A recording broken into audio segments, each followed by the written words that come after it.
ओम गं गणपते नमः। आप सभी का मेरे चैनल पर बहुत बहुत स्वागत है। इस वीडियो में हम बृहस्पतिवार व्रत कथा सुनेंगे। बृहस्पतिवार का दिन भगवान विष्णु और बृहस्पति देव जी को समर्पित है।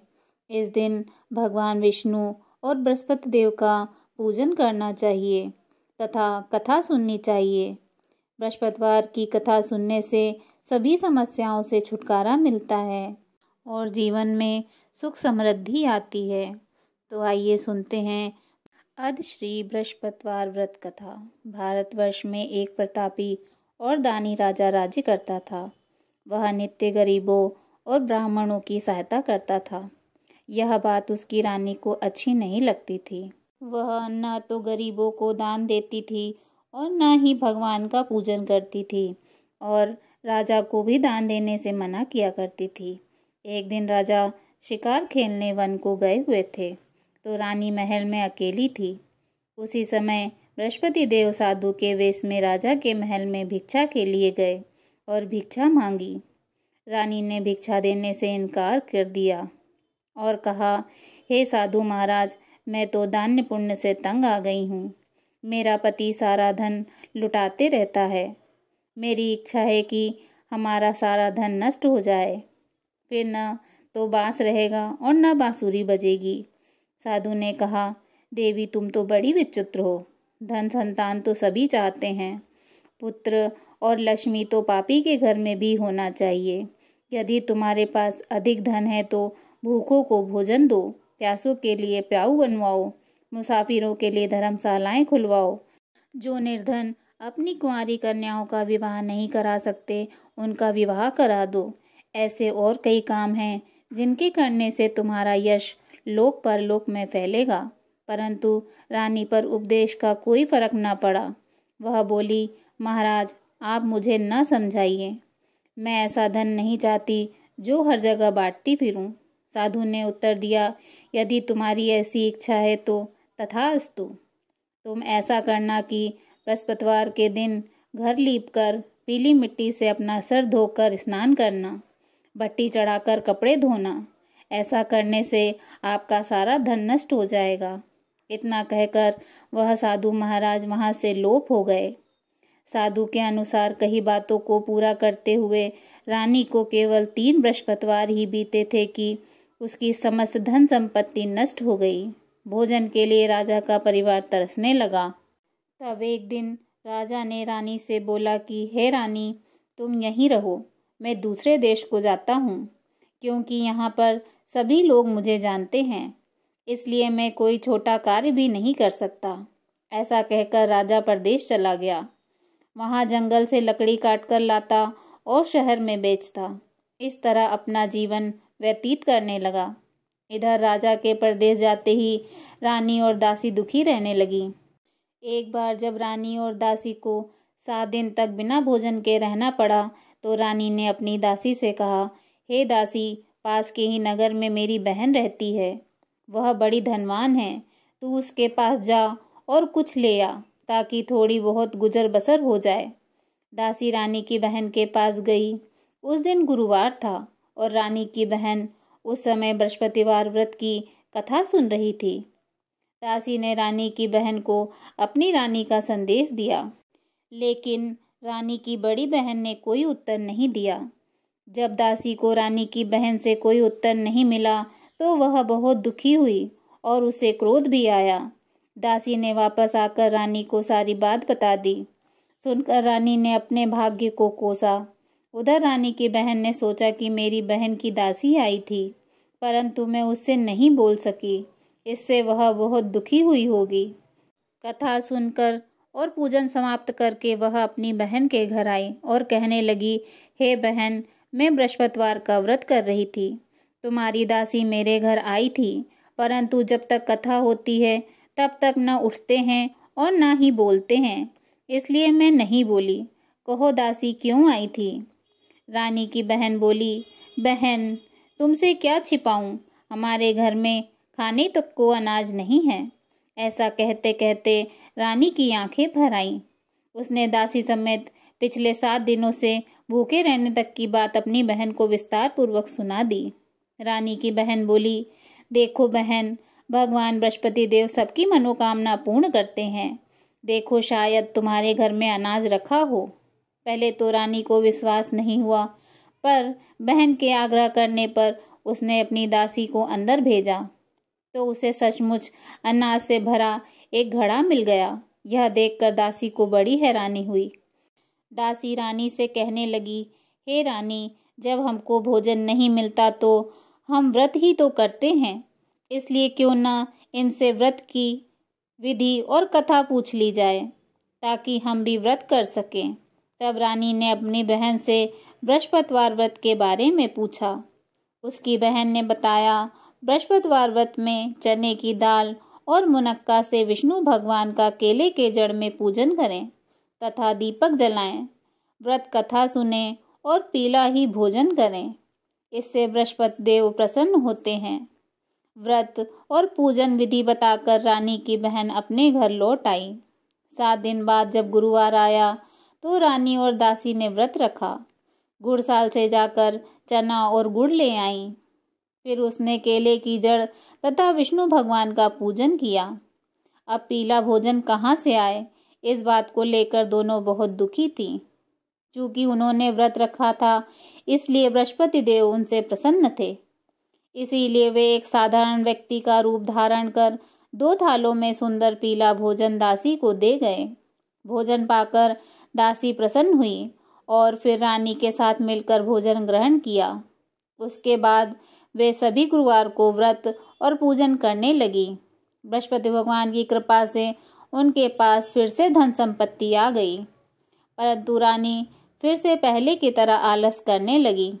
तब दासी बोली, देखो रानी, तुम पहले भी इसी प्रकार आलस्य करती थी। तुम्हें धन रखने में कष्ट होता था, इसी कारण से सभी धन नष्ट हो गया, और अब जब भगवान बृहस्पति देव की कृपा से धन मिला है तो तुम्हें फिर से आलस्य होता है। रानी को समझाते हुए दासी कहती है कि बड़ी मुसीबतों के बाद हमने यह धन पाया है, इसलिए हमें दान पुण्य करना चाहिए, भूखे मनुष्यों को भोजन कराना चाहिए और धन को शुभ कार्यों में खर्च करना चाहिए, जिससे तुम्हारे कुल का यश बढ़ेगा, स्वर्ग की प्राप्ति होगी और पितर प्रसन्न होंगे। दासी की बात मानकर रानी अपना धन शुभ कार्यों में खर्च करने लगी, जिससे पूरे नगर में उसका यश फैलने लगा। एक दिन राजा दुखी होकर जंगल में पेड़ के नीचे आसन जमाकर बैठ गया। वह अपनी दशा को याद करके व्याकुल होने लगा। बृहस्पतिवार का दिन था। एकाएक उसने देखा कि निर्जन वन में एक साधु प्रकट हुए हैं। वह साधु वेश में स्वयं बृहस्पति देवता थे। लकड़हारे के सामने आकर बोले, हे लकड़हारे, इस सुनसान जंगल में तू किस चिंता में बैठा है? लकड़हारे ने दोनों हाथ जोड़कर प्रणाम किया और उत्तर दिया, महात्मा जी, आप सब कुछ जानते हैं, मैं क्या कहूँ। यह कहकर रोने लगा और साधु को अपनी आत्मकथा सुनाई। महात्मा जी ने कहा, तुम्हारी स्त्री ने बृहस्पति के दिन बृहस्पति भगवान का निरादर किया है, जिसके कारण रुष्ट होकर उन्होंने तुम्हारी यह दशा कर दी। अब तुम चिंता को दूर कर कर मेरे कहने पर चलो तो तुम्हारे सब कष्ट दूर हो जाएंगे और भगवान पहले से अधिक संपत्ति देंगे। तुम बृहस्पति के दिन कथा किया करो। 2 पैसे के चने मुनक्के लाकर उनका प्रसाद बनाओ और शुद्ध जल से लोटे में शक्कर मिलाकर अमृत तैयार करो। कथा के पश्चात अपने सारे परिवार और सुनने वाले प्रेमियों में अमृत व प्रसाद बांटकर आप भी ग्रहण करो। ऐसा करने से भगवान तुम्हारी सब मनोकामनाएं पूरी करेंगे। साधु के ऐसे वचन सुनकर लकड़हारा बोला, हे प्रभु, मुझे लकड़ी बेचकर इतना पैसा नहीं मिलता जिससे भोजन के उपरांत कुछ बचा सकूं। मैंने रात्रि में अपनी स्त्री को व्याकुल देखा है। मेरे पास कुछ भी नहीं है जिससे मैं उसकी खबर मंगा सकूं।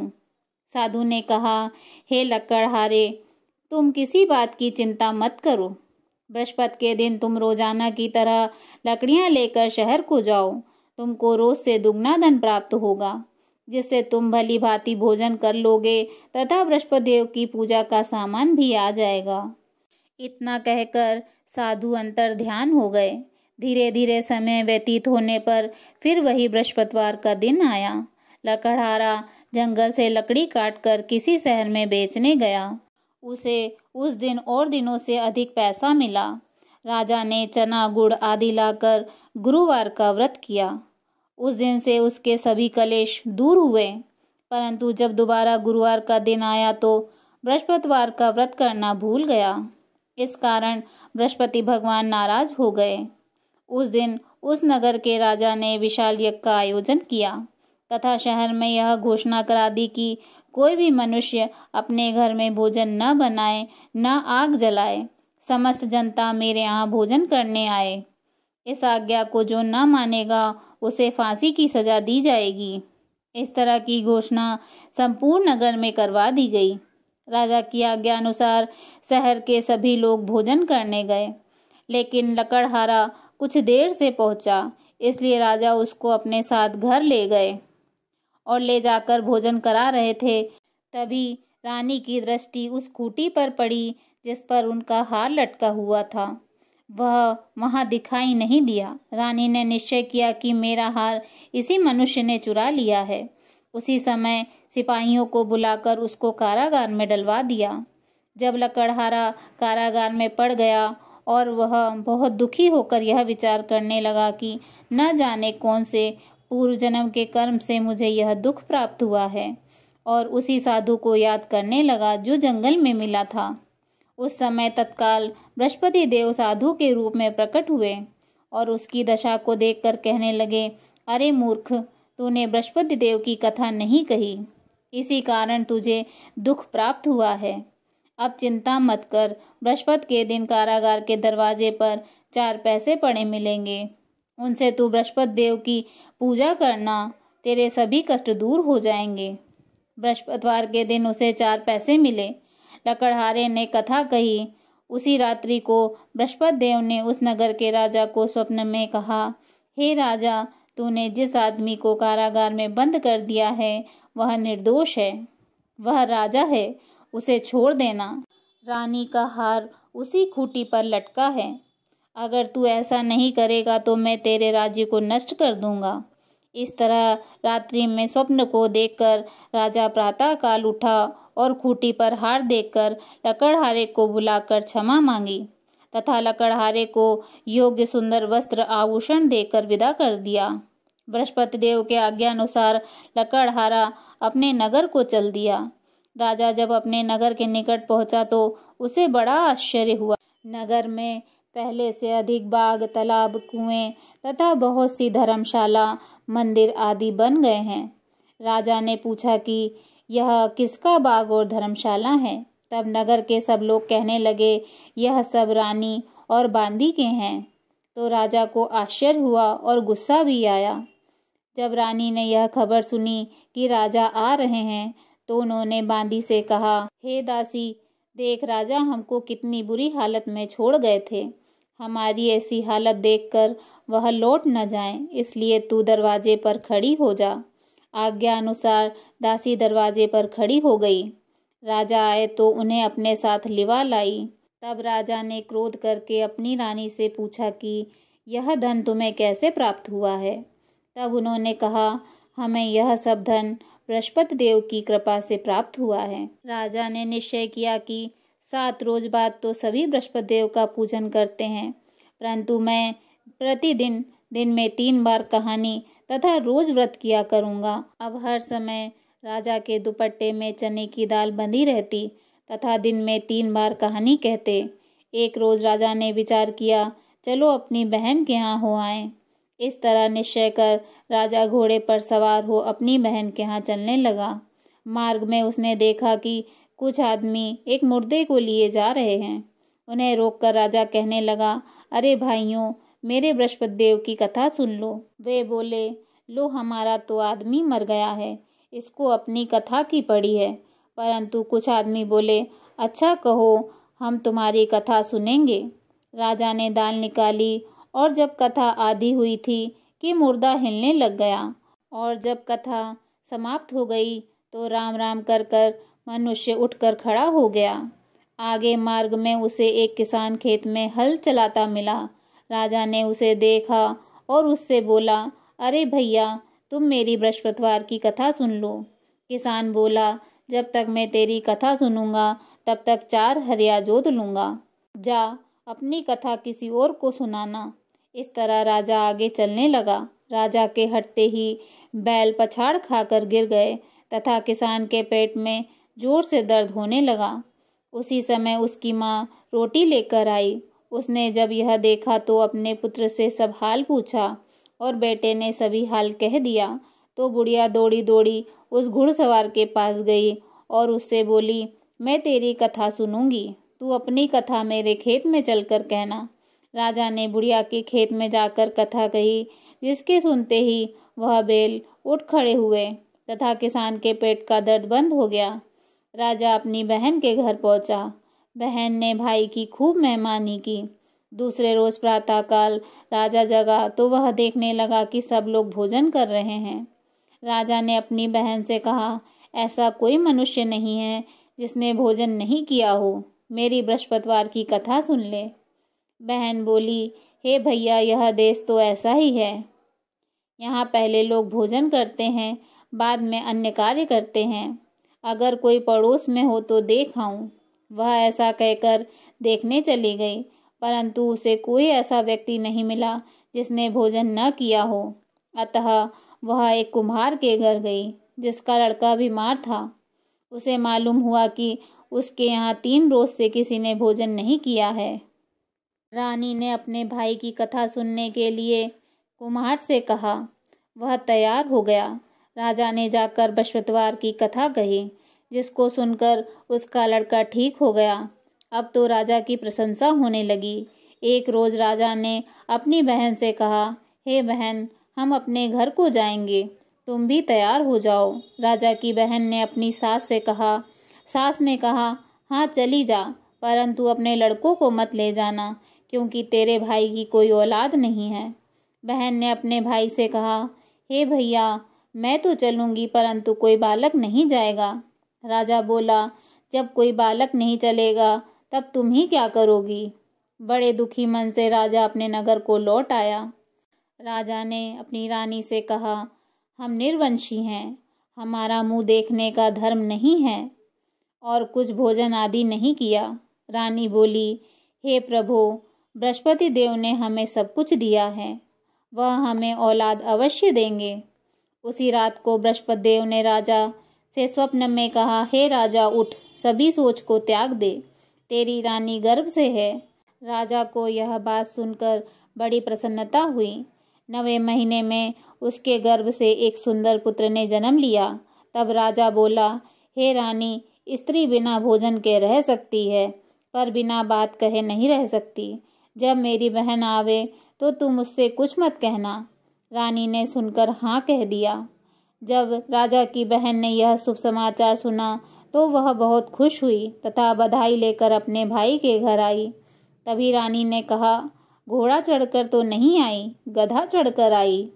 राजा की बहन बोली, भाभी, मैं इस प्रकार न कहती तो तुम्हें औलाद कैसे मिलती। बृहस्पति देव ऐसे ही हैं, जैसे जिसके मन की कामनाएं हैं सभी को पूर्ण करते हैं। जो सद्भावना पूर्वक बृहस्पतिवार का व्रत करता है एवं कथा पढ़ता है अथवा सुनता है, दूसरों को सुनाता है, बृहस्पति देव उसकी सभी मनोकामनाएं पूर्ण करते हैं। भगवान बृहस्पति देव उसकी सदैव रक्षा करते हैं। संसार में जो मनुष्य सद्भावना से भगवान जी का पूजन व्रत सच्चे हृदय से करते हैं तो उसकी सभी मनोकामनाएं पूर्ण करते हैं।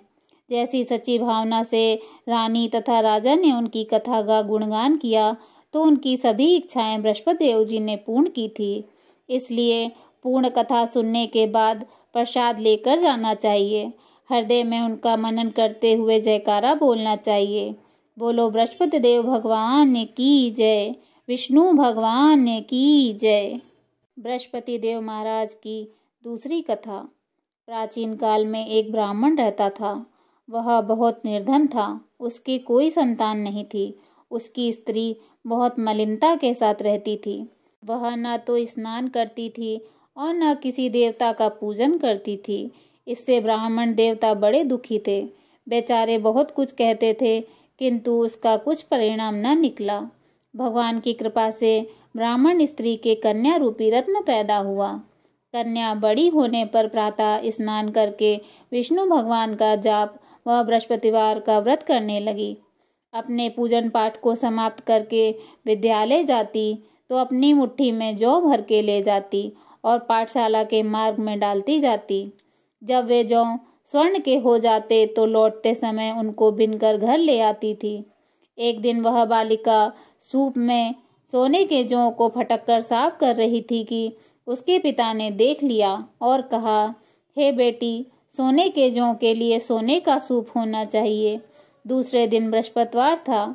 इस कन्या ने व्रत रखा और बृहस्पति देव से प्रार्थना करके कहा, मैंने आपकी पूजा सच्चे मन से की हो तो मेरे लिए सोने का सूप दे दो। बृहस्पति देव ने उसकी प्रार्थना स्वीकार कर ली। रोजाना की तरह वह कन्या जौ फैलाती हुई जाने लगी। जब लौटकर जौ बिन रही थी तो बृहस्पति देव की कृपा से सोने का सूप मिला।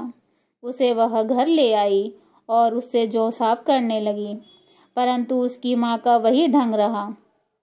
एक दिन की बात है कि वह कन्या सोने के सूप में जौ साफ कर रही थी। उसी समय उस शहर का राजपुत्र वहां से होकर निकला। इस कन्या के रूप और कार्य को देखकर मोहित हो गया तथा अपने घर आकर भोजन तथा जल त्याग कर उदास होकर लेट गया। राजा को इस बात का पता लगा तो वह अपने मंत्री के साथ उसके पास गए और बोले, हे बेटा, तुम्हें किस बात का कष्ट है? किसी ने अपमान किया है अथवा और कोई अन्य कारण हो सो कहो, मैं वही कार्य करूँगा जिससे तुम्हें प्रसन्नता हो। अपने पिता की राजकुमार ने बातें सुनी तो वह बोला, मुझे आपकी कृपा से किसी बात का दुख नहीं है। किसी ने मेरा अपमान नहीं किया, परंतु मैं उस लड़की के साथ विवाह करना चाहता हूँ जो सोने के सूप में जौ साफ कर रही थी।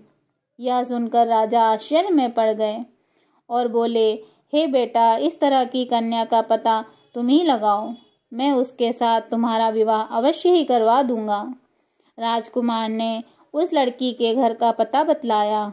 तब मंत्री उस लड़की के घर गए और ब्राह्मण देवता को सभी हाल बतलाया। ब्राह्मण देवता राजकुमार के साथ अपनी कन्या का विवाह करने के लिए तैयार हो गए तथा विधि विधान के अनुसार ब्राह्मण की कन्या का विवाह राजकुमार के साथ हो गया। कन्या के घर से जाते ही पहले की भांति उस ब्राह्मण देवता के घर गरीबी का निवास हो गया। अब भोजन के लिए भी अन्न बड़ी मुश्किल से मिलता था। एक दिन दुखी होकर ब्राह्मण देवता अपनी पुत्री के पास गए।